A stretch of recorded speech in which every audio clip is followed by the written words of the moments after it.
welcome to another of our occasional video series, I Know My Beer, the Brewer's Blindfold Taste Challenge.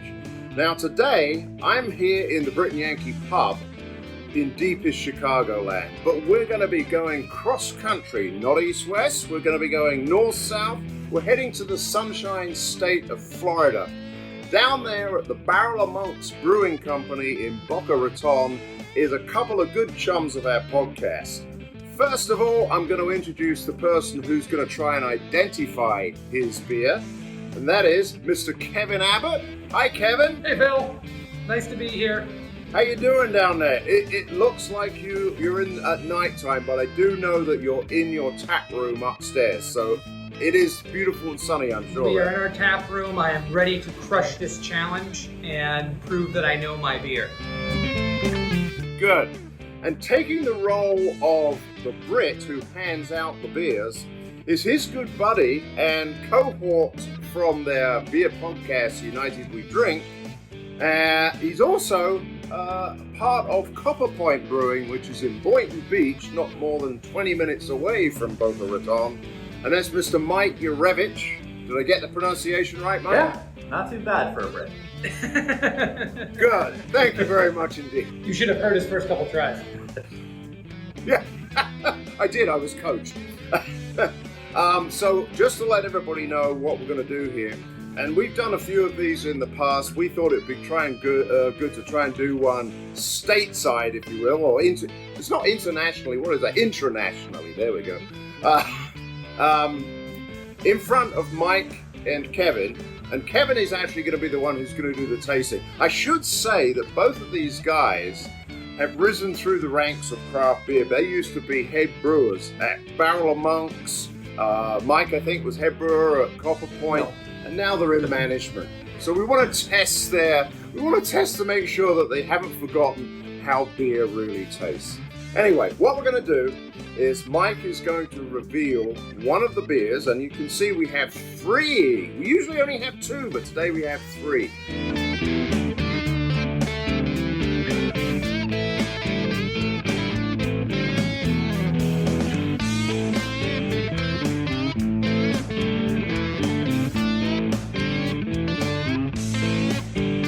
Mike has brought a beer, I provided a beer, and there is one of the Barrel of Monks Brewing beers there as well. And what he's going to do is he's going to reveal that beer, he's going to pour it, but Kevin is going to be blindfold. Now, do you have the blindfold, guys? I have a makeshift blindfold that I created. It's my favorite color. It matches my outfit. I really went all out for this for you. Fantastic. And you know what? We normally use a blue blindfold too. So why don't you put the blindfold on? And while you're doing that, I'll just let people know that while you have the blindfold on, you are going to taste these three beers. We'll have you talk through what you are tasting. And then after that, you have to guess A, what the style is, and B, which is your beer. Now, we will give you a second chance by taking the blindfold off. Can you see anything? I cannot see anything. You'll be shocked to know that this is actually the first time I've worn a blindfold. So I don't really know. I don't have a lot of experience with this, Phil. I know about that one time. So anyway, once he's had a chance to taste some blindfold, he can take it off. And if he would like to then change his vote, which is his beer, by looking at it, he gets that opportunity. So, Mike, are you ready to find out if Kevin knows his beer? I am ready to crush his dreams. All right.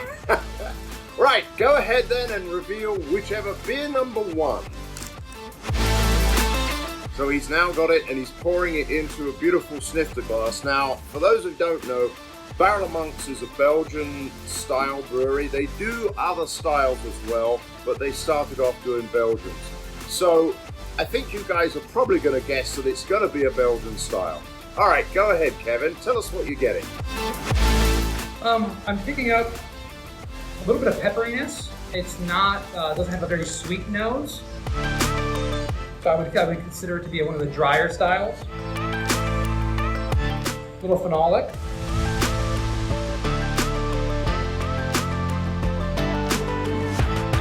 Mike is taking advantage of this and doing what he does best, drinking beer out of a paper bag. When in Rome. Or when in Brussels. Oh, okay. When in Brussels. Okay, I'll put this down, I guess. Okay, all right, we're good on number one. There's okay, also a good. slight pale ale character to it. It's a little more of a, not, I wouldn't say a bitter or a hoppy style, but a hoppier for a Belgian. Okay, right, beer number two, Mike. I also have to mention that I was the one that encouraged these three selections instead of two, and I'm now immediately regretting it. Well, it just adds an extra level of tension here.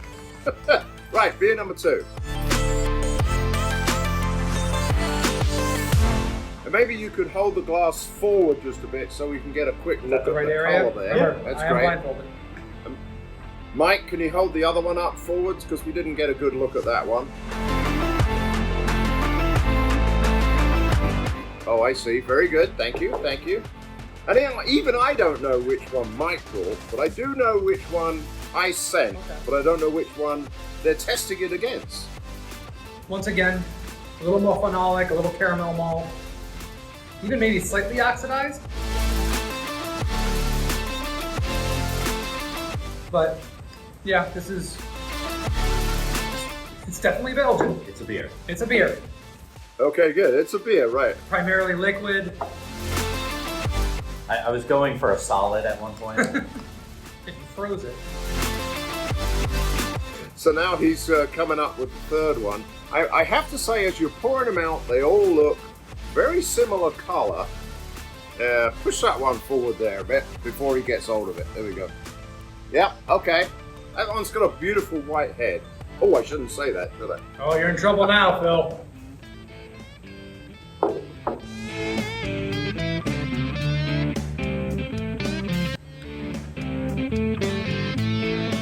So we're definitely tasting triples.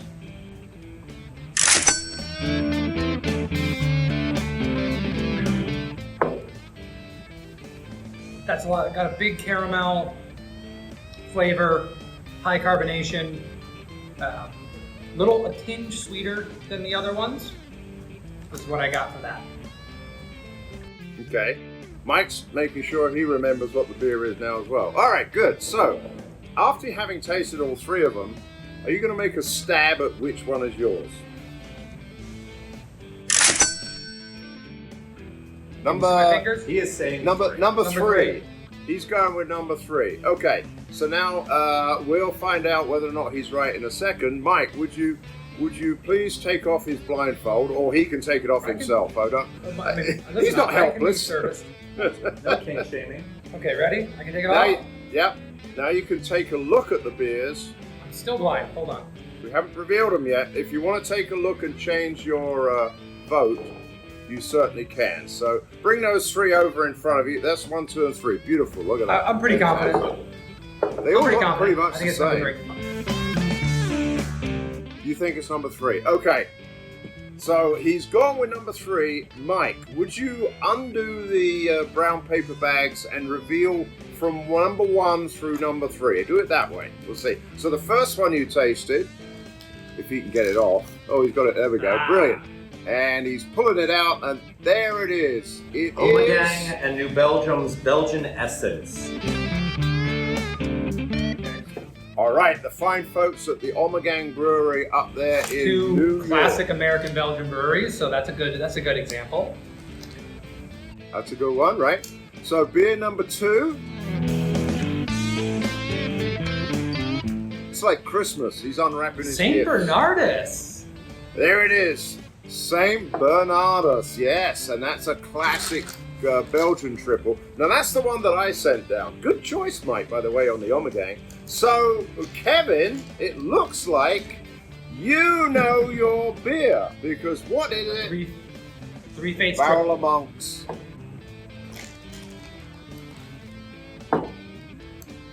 Fates. Fates. F-A-T-E-S. Just throw that one.